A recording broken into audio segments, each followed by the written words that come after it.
Oh, you gotta sign up for that shit? Yeah, you gotta let them know they gotta match people.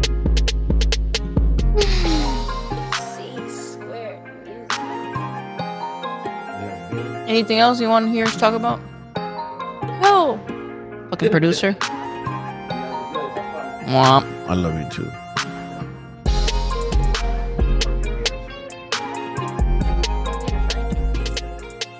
What haters? I don't know. Go ahead. No damn Start it haters. off, Maggie. I always start it off. Start off the show. I feel a lot of pressure right now.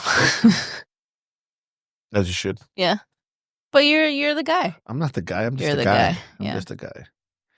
What's up? We're here again. Is that good? That was fucking perfect. Hey. All right. Yeah. What's today? That's it.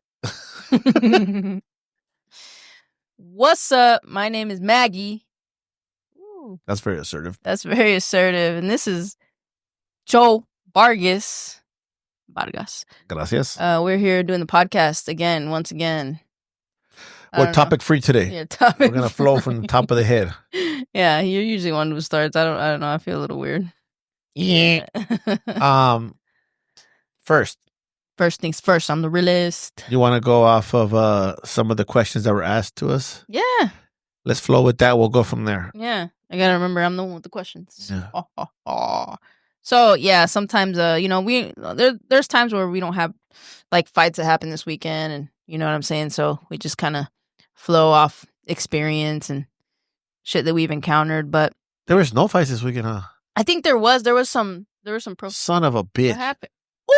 Oh, never mind. He's Is there good. fucking grape in here? There better be grape in there. dog. Let's check. Look. I just want you to be my witness. Right? It says right here grape. Okay. It says grape. Is the grape in the front of it, That's- though? I don't- Yeah, right there. Yeah, you got it. Okay, let's open it. Let's go. Will there be Peel. grape? And reseal will there be grape? Yes. She's happy. Okay. Yes. False advertisement last time. Anyway, yeah, Kara, who is one of our faithful listeners, also one of the ladies that I work with at the gym. Here, put this over there. Sponsored by Jolly Ranchers. Sponsored by Jolly Ranchers, perhaps one day. I don't know. Just saying. Huge fruity flavor. But she had a question, and last week she mentioned boxing coaches and fostering like growth mindset and all that. But she wanted to ask, like, in your opinion, what qualities contribute to making a coach exceptional? A coach? Such as yourself. There's certain qualities that I see that I think are good, that I admire in you as a coach. You know, one of which is being open-minded, because this game can be very traditional, and there's a lot of things that are like, if it ain't broke, don't fix it, and that's not just in training, but it's like mentality-wise as well. So being open-minded, I think, has helped you grow and help the fighters grow as well. Yeah. No, I'm hearing you, but that one threw me into a spin because I never really thought about it for other people. Mm-hmm. What qualities they should have as a coach, because I mean, every coach is every person obviously we know is different. So it's all about, like, for me, the mindset they lay out for their team. Mm-hmm. Like, nowadays everybody's a coach. Mm-hmm. And sometimes you don't have to be a fighter to be a coach, but I think you have to understand what it feels like to get hit. And I think I'm where I'm at for the years of experience that I've been through. Right. So taking it to a brand new coach, a brand person that wants to coach, I would say is don't be afraid to ask questions and learn. Mm-hmm. Sometimes as men, especially in a sport that is a macho based and like you have to be tough and strong, sometimes we don't want to ask questions, but you're not hurting yourself, you're hurting the fighter that you're working with. Mm-hmm. For example, one day when I used to be at another gym called Undisputed, this guy wanted to coach. He wanted to be under me, and I was kind of honored because I was young myself at the time. Mhm. My ego got fed a little bit, like you want to learn off of me, bro. Like I got you, I got you.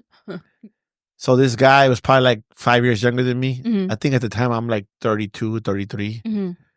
And he has this kid he trains. The kid is like 9, and I had a kid at the time who was like 9 or 10 also. Yeah. But my kid had almost close to 50 fights, and his kid didn't. I think he had like 4 or 5. Yeah. But he wanted to come under us and train with us. And I started training this guy, and I start realizing that after like a couple of weeks, he's like very competitive, like with me. But not Mhm. saying nothing. You could just read you could read the energy. Right. And then he tells me, "Hey, you want my kid to spar yours?" Automatically, that's like a challenge. Like, Right. Are you serious? Like, Mhm. my guy has like quadruple the experience your guy has. But I said, I wouldn't be a good idea trying to be cordial and respectful because this guy wants to be working under me Right. instead of just shutting it down right away. And he goes, "No, for real. If my guy goes hard, I'll tell him to chill out." Yeah. And he said this in front of my kid, and I'm big and my fighters listening. Yeah. Like when my fighters hear something, Mhm. if I would have said no, but I wouldn't have said no because my kid could hurt your kid, my kid would think that he's less than the fighter, especially at that young age. So I said, you know what, man? In my head, I'm like, I taught this dude everything, but I never asked him what his background was and nothing. So I said, "Have you fought before?" He says, "No." "Have you sparred before?" "No." Mhm. "All right, well, get your stuff on, man." Mhm. Oh, I left the whole point out. We start sparring. I said, "Okay." I let my kid go in there. And my kid just destroys this kid. But every time the kid goes down, he starts telling the kid to get up and fight. And does it again. Get up and fight. Mhm. Don't be a this and don't be a that. Don't be a this. Don't be a that. Come on, man. Go, go, go, go. Stop being a coward. The kid went down like 5, 6 times. Yeah. That's a lot. And I was just like ready to stop it. But I had to use the kid as an example for it wouldn't keep happening to more kids. Right. So after it was over, I said, "You know what, man? I realized I made a big mistake with you. Mhm. So I need you to go get your headgear, gloves, and come in the ring with me." Mhm. And I got him in the ring with me. He was just one of those gym guys who had never fought and had never sparred. Actually, he had never sparred. He said, I think he had. So when I go in there with him, right away I drop him. Mhm. Liver shot, nothing to hurt him, not nothing. And then I go, "What would you tell yourself right now? Would you tell yourself to keep going? Don't be this, don't be that, don't be this. Get up. Come on now, get up." And I drop him again. I Mhm. do it like almost the same amount of time as my kid dropped his. Yeah. And after it was over, he doesn't want to get up anymore.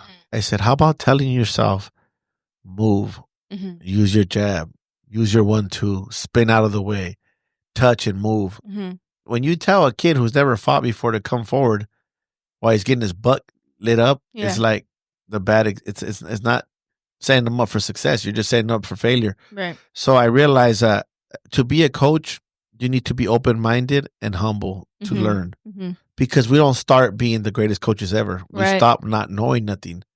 And some of these guys, they think that right off the bat because they're corner, everybody wants to be great, and Mhm. and that's cool. Keep having those feelings, but at the end of the day, this sport is tough because you learn from your mistakes. Right. You don't learn from being successful. Yeah. It sounded like it was very ego driven. It sounded like he wanted his kid to have success so he can look good. He didn't want his kid to get dropped and because he didn't want to look bad, Yeah, which is very dangerous, man, because you're talking about, like you said, it's a sport where you're going to get hurt, right? And at that point, you could even change this kid's life in the sense that maybe he doesn't even want to do this shit no more when he had that bad experience and it affected the rest of his career. Maybe he decided to quit. Whatever, man. You're changing lives at that point. Um, but what I know you have some like favorite coaches a lot. Yeah, from a the lot. past Yeah, and such. I can name some. Yeah, yeah, yeah. People can know who like what I like, what Yeah. inspired me. Yeah. Well, there's Eddie Fudge. Mhm. There was Carmen Basilio. Carmen Basilio was a fighter. I'm so sorry. Um, there's you better edit this. Now I'm playing. Fuck, I went Emmanuel like Stewart. Angela Dundee. I don't know why I said Carmen Basilio. They're both Italian. Yeah. Angela Dundee, Emmanuel Stewart, Eddie Fudge, El Cuyo Hernandez, Mhm. and Cristobal Rosas. Those were like my top 5 guys. Yeah. You know, all those guys basically. I don't know if Angelo Dundee did, but I know all those guys built the guys from the ground up. Yeah. You know, those first 4. I'm not Right. sure about Angelo Dundee, because Angelo Dundee, everybody knows him as with Ali and Yeah. Sugar Ray Leonard, but I know he wasn't there for them in the beginning. Right. You know, but and the most recent coaches that I like right now that are active is a guy who doesn't get that much love, but it's Virgil Hunter. Mm-hmm. I like Eddie Reynoso a lot. And and Robert Garcia. Mm-hmm. You know, those are and there's a lot of other coaches Yeah. that are out there, but those are the ones that I kind of like see a lot and I Yeah. like a lot. But those are the guys that kind of we want to rub elbows with, you know, that are right there. What is there anything that all those guys have in common that's something that you admire or inspires you or you look up to or anything like that? I like Robert and Virgil Hunter, who are very they're very soft spoken. They show their assertiveness and their I can't think of the word. Their instincts for fighting by just low tone. They speak like really calm. Right. You know, they make you feel confident by the way their tone is set. Mm-hmm. You know, and if they have to yell, you know you got to step up. Mm-hmm. You know. I think the same could be said for Eddie too. Eddie, yeah, but I think I'm not fair with Eddie because I see Eddie more as a trainer. Right. I mean, I've been in the gym with him when he's working with fighters. I watched him work circuits and drills, and I don't get to see that with Robert. I got to see it with Virgil Hunter, right? But only one time for 1 month when we're up there with sparring Andre Ward. But they're different in a way, but the same thing. They almost teach the same. Well, we all teach the same shit when it comes to fighting, right? Just the way they get it out there. Yeah. Eddie works a lot on fundamentals. Like he just implements them and implements drills and over drills. Mm-hmm. And sometimes when he's sparring, you go in there and you're having success with him, but he's just looking for one combination to land. You know, so I got to see that. So it's like, well, that's why it's not fair to judge all 3 of them. But Robert, we just go spar. But Robert, I notice when he speaks, the guys listen, man. Right. They listen. That is true. Yep. That is true. He has a presence about him. You know, you mentioned something right now. We all teach the same thing. And there's something that I thought about it's like, last week. Huh? Go ahead. Go ahead. Before I lose my track of thought. No, go ahead. Like skating, right? Yeah. We all skate the same. We all learn the same, right? We all do the same but only some guys can do certain tricks. Yeah. You know, we all learn how to fucking, what is it? What's Ollie and the stance? What's the stance? Goofy? Oh, goofy and regular. Yeah. Either you're lefty or righty, you know, and you learn how to ride the skateboard first. Yeah. And once you learn how to ride the skateboard, it's like you learn how to do all the tricks you want that you're allowed to by gravity, by fucking whatever it is. But in boxing, it's the same thing. It's like not everybody can be Roy. Roy would be an exceptional skater. Right. I'm saying like in describing the skater, you know? Yeah. And there's guys that Roy could do some tricks that no other fighter. Manny Pacquiao did his own, you know, there's a lot of guys. There's some guys who are really basic skaters like Ricardo Lopez, Chavez, that even Floyd at the end of his career, he wasn't at the end of his career, like his last 10, 15 fights, he wasn't like, he was right in front of you. But he just did enough to fuck you up. Yep. You know? Yep. So, yeah, I mean, I'm sorry. What are you going to say? No, you're good. I was just going to mention how you're talking about how everybody pretty much teaches, you know, the basics, the fundamentals are the fundamentals, right?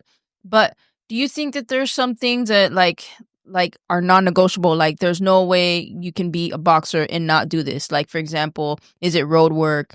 Is it ab work? Is it, you know, are there certain things that as a boxer is 100% like you need to know? I think road work. I know there's going to be a guy out there or 2 guys out there saying, "Oh, my uncle said he never ran," or there's always fighters that are going to say, "Well, he never ran." But I think road work is the most important, and because road work installs discipline. It's something none of us want to do. Some fighters like it, but most of them they're like, "Fuck that." Right. Road work is probably the one. It's like the most meditating when you're on your own. Even if you're listening to music or not, the mind is spinning. It's thinking, can I make weight? What am I going to do in the fight? You know, just always meditating. So road work is very, very important. You know, so it's the most important to me as a coach. But I'm sure this. No, and I 100% agree with that, because running, road work, right, is not just for conditioning. Like you just said, you can use it as a like a being in a meditative state, right? Also, being out there, sometimes, like you said, you don't want to do it, but you're conditioning your mind to do things and become resilient. You know what I'm saying? And I think there's a lot of value in that. And in my opinion, just gotta learn how to love it. Yeah, you really do, because it's that's part of who that's you the are. most important. Embracing the love for the sport. You've been with us. I mean, you've been with us for so many years. You know what? When I take the guys to run those long distance runs where I follow them in the truck, I make sure they run with no headgears, no no headphones.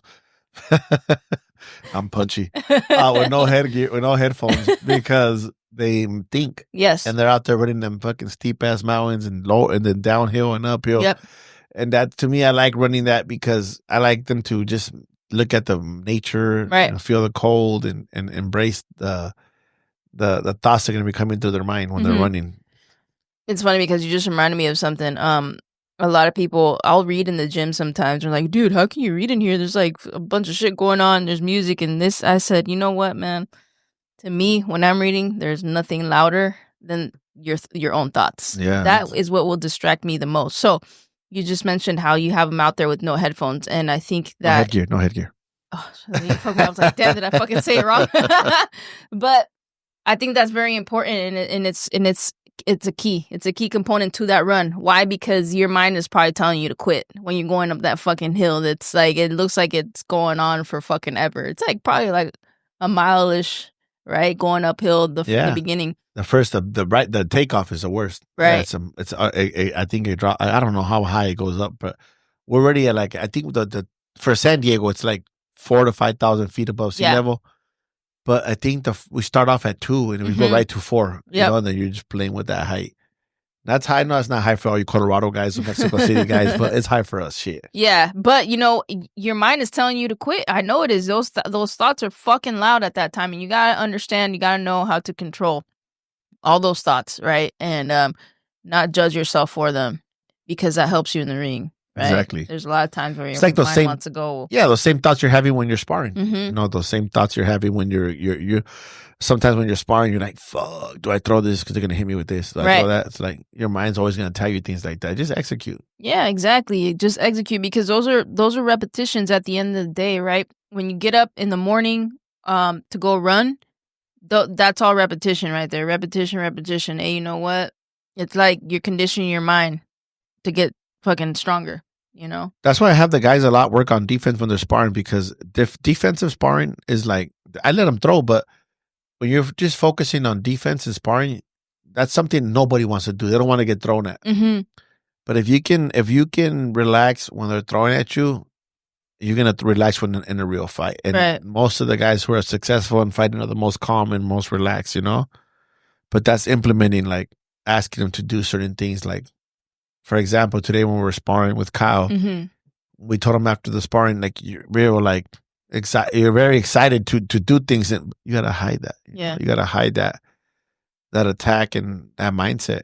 You know, I forgot to tell you something when I was talking about that guy who was sparring. Yeah, I said one of the first things I always ask the guys when I told him after this, once I were done scolding him and yelling at him, he's like, "What should I have told him? What would you have told your kid?"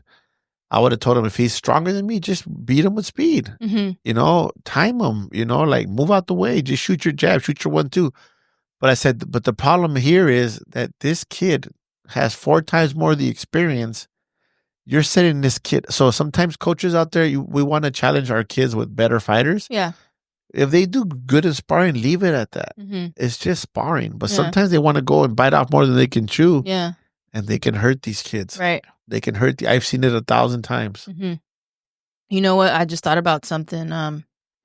You're talking about experience, right? Your kid had like a lot 4 of fights, times, right? 4 times more fights than the other kid. You know, there's sometimes where fighters start fighting like around, let's say 15 years old, right? And there's the kids who have been doing it since they were like 6 or 7. How do you? Okay, obviously in the amateurs, right? Let's amateur wise, because that's when they're starting, right? How much do you think by the time these kids reach 18, right? They're both the same age, but one started earlier and one started like at 15, and now they're both 18 years old. How much of a difference do those early years make in that young fighter's career? I mean, he's They're ready to turn pro. the kid that's done it forever. If he's not burned out, he's super confident. He's super confident, and he's nothing will he's gonna go out there, he's gonna impose, he's gonna start the fight because he's not worried about nothing. The kid who was 15, he still doesn't know. He knows he's good, and depending, like, they're both exceptional, right? Yeah.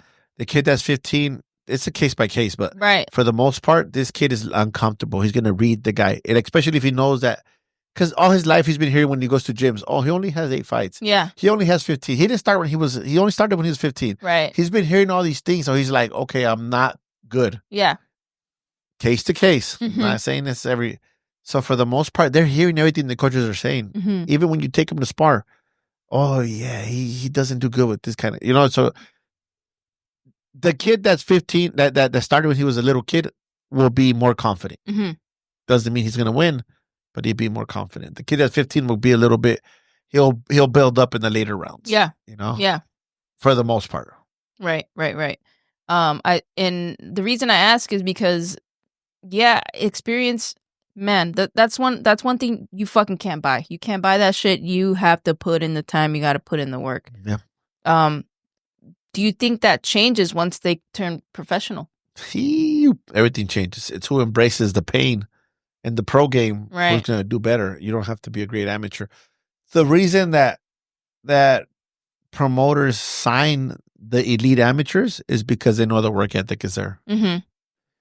But you always got, like we talked about a couple of podcasts back, you always got your sleepers. You got those kids who are placing 5, 6 in the nation. Right. Some didn't even place in the top 10, but they were just losing by points. Yeah. When the pros start, they embrace more of that long pace. Let's go. Yeah. The problem is that a lot of promoters take care of the kids who are studs. Right. And you don't see them till they get to the big fights, you know? But like kids like, I don't want to use names, but there's kids that went to the Olympics and didn't do nothing in the pros. Yeah. And there's kids that didn't even go to the Olympics and were world champions. Right. You know? That's true. That's very true. But I guess to loop it back to coaching, and you mentioned it's a case by case basis, right? I think that if a kid, right, that 15-year-old kid who started a little later, runs into a great coach, I think that's where it can change, right? Especially if you're a hard worker. But you always mention language, right? And I think that's very important. And the reason why I bring this up is because you mentioned, hey, he doesn't do too good with this kind of. I think that language is very, very important, especially when you're developing somebody from an early age or when they're just starting out, right? Because they look up to you, right? And they start to believe that shit. If you say, "Oh, this kid, he doesn't do good with southpaws," he has trouble with southpaws. It may be innocent. You may not be coming from a wrong place, but you don't know how much that affects that kid because later on down the line, oh man, I'm about to spar southpaw. I don't know, like I don't do too good with them. Like, what do I do? You know what I'm saying? Now, if they have somebody who uses language like yourself, right? I fucking love southpaws. I love sparring southpaws. Yeah, fuck it, that's my favorite. Yeah. You know what I mean? I think that also has to be taken into account. What kind of coach you're with? You know what I mean? I don't know if you were there that day, but I think you were. I'm not sure. One day, it's funny, like you're saying, like you gotta have thick skin, right? One day, this guy came to spar at our gym, and he brought his kid, and Coach Bashir and me were there, and I think I know exactly what you're talking about. And the other guy's telling his kid that my kid ain't shit. Yeah. He's a pro, but don't worry about it. He ain't shit. He ain't shit. And my kid mentally isn't that strong. He's a great fighter, but he's not mentally strong. And I'm hearing this shit, and I'm getting a little heated. Yeah. In my head, I'm thinking, you can tell your fighter when you go to another gym anything you want. Do your 1-2. Go. You could do whatever you want. Yeah. But don't talk about the other fighters. Yeah. You could talk about them before you get to the gym and when you leave the gym. Not when the coach is hearing you. So this guy's saying that my fighter's a pussy and my fighter he ain't even all that. He's telling them while they're sparring. So I look at him and I say, you know what, man, you talk a lot of shit, man. Why don't you get your headgear and gloves and go in the ring with me? Yeah. And he's just like, oh, no, I didn't mean it like that. Bashir was like, let's go. Yeah. And I'm like, he said that I didn't mean it like that. I'm like, I'm just trying to get my guy ready. That's fine. Yeah. But I protect my fighter from other coaches' voices. Right. One thing that I really hate when we go spar at another gym and I know we look like shit. Yeah. Is when another coach comes up to my guy and he says, man, you look good, bro. Yeah. Like, yeah. Bro, I don't even tell guys they look good or bad. Yeah. Thank you for the sparring, mijo. Yeah. Because I don't know what they were working on. Yeah, that's true. But I know I know that my good might not be good or my bad might not be bad for that coach, you know? So I just stay quiet. Right. But I hate, oh, damn, you look good, fool. Like, dude, you're lying, dog. don't lie to this fool. Fucking, you know what? You just fucking reminded me of something else. Gym etiquette, man. You know, I think that going into somebody else's house, like, come on, dude. You know what I'm saying? Like, that guy came over to our gym and started talking all that shit by himself and just him and his fucking fighter, dude. It's like, you know what I'm saying? And you have everybody there. I don't know. It trips me out. You know what I'm saying? I think that's one thing. That's one of the things that makes Canelo world class. That guy has probably the best gym etiquette I've ever seen. You know, you're talking about the guy who's at the very tip-top pinnacle of the sport, and there's nobody who's less than. Yeah. There's nobody who's less than in that gym. It doesn't matter who the fuck you are. He's going to say hi to you. You know what I'm saying? And you're at his house, but he's not going to be boastful about that. I don't know. You know? So I think that's very valuable. And I know that's something that you always try to instill in the guys is like, hey, we go there, we say what's up. Say what's up to everyone. Cordial, we work. We're not going to fucking try and dance in somebody's face if you land. None of that flamboyant shit. Why are you laughing? I'm laughing because I remember one time we were at Canelo's gym and Cobra Mendoza took off his shirt. Oh, yeah. And somebody told him to put his shirt back on. It was him. It was that was the first time I ever but I knew why. It's like, you come in here flexing in my gym, dog. You know, like. It's because he was sparring. You know who he was sparring. And he didn't have no shirt on. Yeah, but that's their gym. You know? It's like, yeah. Are you okay if I take, it's that gym etiquette. Yeah. You're right. You okay if I take off my shirt, you know? Man, I was embarrassed. I was like, fuck. Embarrassing, boy. Oh my God, man. You're like, put your shirt back on, fool. Fuck, you know how it's hard to take it off and put it on because of the gloves? The gloves. Sweat and gloves, yeah. I was like, fuck. Especially Cobra's shirts because they're tiny. Yeah. Because he's 112, 118. Yeah, he's a little guy. And then the gloves are bigger than him. Golly, man, that was embarrassing as fuck. But that's part of the process, you know? That's part of respecting other people's gyms, man. Like, you go in there, you find a little corner, you set up shop, not lay your shit everywhere. Don't be a fucking diva. Yeah, don't act like you're the real champion or you're pound for pound the best fighter in the world. Because I seen pound for pound guys, they don't act like that. Yeah, that is very true. That is very, very true. And I'm sure that's something that you've seen in big camps like Andre and such. So, but yeah. Any other question? I thought you had one more. No, it's she mentioned something about I guess as a coach, how do you encourage your fighter to adopt a growth mindset and mindset? I remember that question. Yeah? That's the hardest one. What do you think? I don't know. You just keep pushing it. It's difficult because some guys, you know, you gotta learn how to communicate with everybody. You can't. It's not that you can't. But. You said something a while ago, and I didn't realize how much it means. You said something about when you're born and the order you're born in your family. Yeah, birth order. Birth order. It determines how the person is going to be, like, for the most part. Yeah. And sometimes when you train a child or a young man, a young lady, an athlete, you got to realize where they fall in their family. Because sometimes they're least confident, or they're more risk takers, or they don't give a shit, or they're spoiled a little bit. Spoiled. There's a little bit of everything. They're scared, you know, they've heard of that, you know, so you got to take into consideration all that. Then you got to take into consideration before you make a decision how the mom and dad are. Because that shows you, for the most part, like for example, it's like the environment you're in. Yes. You know what I mean? Like, for example, in USA Boxing, I remember a message telling you, the guys from Ohio, from Pennsylvania, from DC, from Texas, from Florida, they can fight. Yeah. And you're like, There is guys from. Don't get me wrong. There's guys that can fight from everywhere. Right. But those states, for the most part, are always in the finals. And California, Nevada. Those are the. I just named like 8 states. Right. They're always in the finals. Right. Why? Because the environment they're in. You know, the environment has a lot to do with it. That's the same thing with like when implementing something to a fighter. At least in those little states, they already got implemented. Fucking, you got to go. Right. You know. By the time you get to the the nationals are different now. But the nationals before, you had to win your district, your region, and then go to the nationals. Now you can just go straight to the nationals. Okay. USA Boxing figured out there's more money for hotels and signing up for the fighters. Yeah. Than money. Yeah. Money. So now everybody goes to the nationals. But back in the days, nobody went to the nationals. You had to win your region, your district, and then go to the final. You gotta earn it. You had to earn it, but there wasn't much money being made in USA Boxing, so they figured out it's a business, you know. And now there's 600 guys in each weight division at the nationals. God damn! Especially in the weights, the most common weights like 130. Well, I don't know where the amateur weights change all the time, but 147, 154, 130, and 165 are the average size of the human beings. You know, so those are stacked. Those are stacked. And you look at the heavyweight divisions, only like fucking 15 guys that are like, God, like come on, dog. Fucking anomaly. Unicorns, and like said. 15 guys at 108, like 150, whatever the weights are. But national champion, bro. Fought twice, dog. One of them wasn't even actually a fight. Once a walkover and you... That's funny.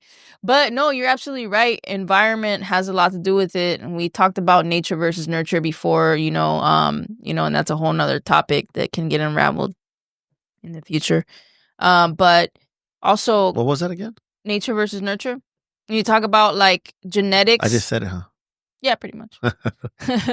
Genetics. When you talk about genetics and the environment that you're brought up in, you know, that has a lot to do with it. And culturally speaking, too, different cultures have different ways of communicating, and learning how to communicate with these guys effectively is very huge, because the way you communicate with one may not work for the other, you know? So trying to foster a fucking growth mindset is way more complex than I think you could ever imagine, right? Because first off, you gotta learn how to communicate, and then, like you mentioned, learn about where do they fall and what kind of home life did this person have? What kind of environment did they grow up in? What school did they go to? Because if you lived in the hood but then went to school in a white neighborhood, you know, that also changes things. You know what I'm saying? Like in a weird way, it's fucking crazy how that is. But all those things you gotta take into account.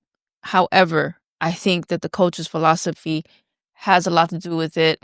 The culture that you breed in the gym is, man, and Coach Bashir as well. The culture that it's to me, I don't think I've ever felt like any sort of negative energy ever. No.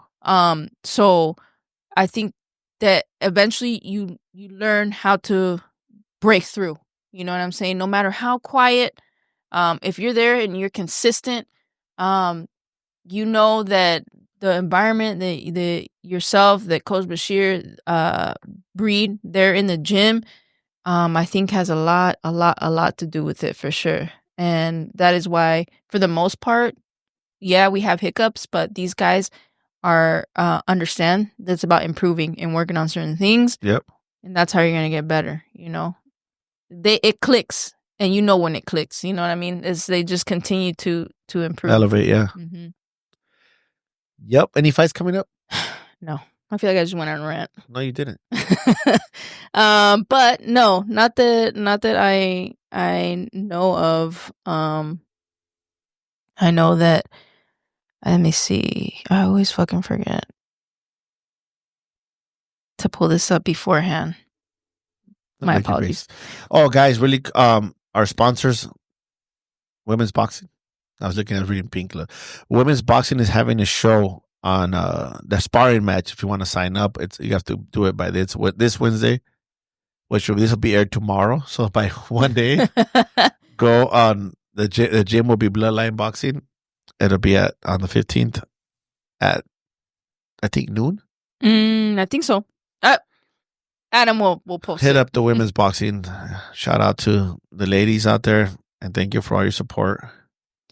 I'm tripping because March 12th, Keith Thurman is fighting. That's in Australia, huh? Yeah, it's in Australia. That's what, Thursday? What's today? Wednesday. Oh, you know what, man? Shout out to Joet Gonzalez.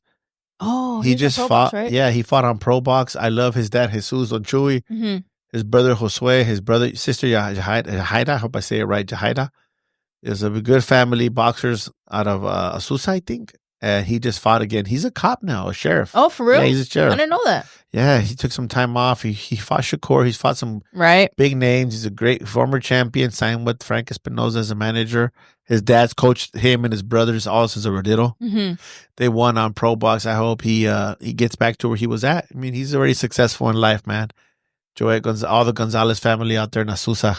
Man, he's fought. I don't know how many times he's fought for the championship, but he's fucking just like right there, man. But he hasn't. You know what, man? That guy is definition of a hard worker. Yeah, you know. Yeah, for sure. Very they seem very humble. Very respectful, cordial. Well, I guess the next big one will be March 22nd. Fundora. Yeah, is gonna fight. Who's he fighting? Chordale Booker. I don't know if Cordale. I don't know if I'm pronouncing that correctly. Hey, who's Tsu fighting? Tim Zhu. Let me see. Let's go back. I heard he's fighting somebody that's not a good fight for him. The other guy. Oh, another one for the other guy, not for Zhu. I don't even see him on this card anymore.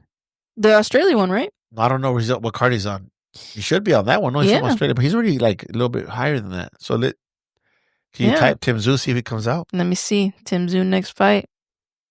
Let's see what that says. Tim Zhu. I think he's about to bounce back hard.